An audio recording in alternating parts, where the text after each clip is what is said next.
Come sono stati questi giorni? Sono stati giorni d'ansia, sono stati giorni un po' difficili, però poi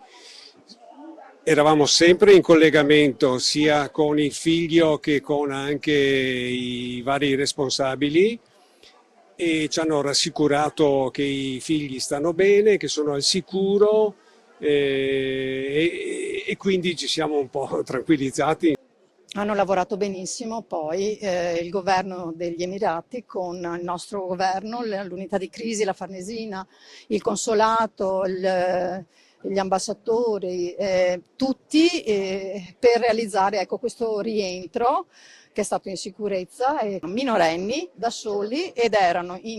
sotto la responsabilità di una VSC che li aveva portati lì peraltro e la responsabilità anche del governo degli Emirati e il nostro governo, insomma, quindi era dovuto quantomeno questo rientro.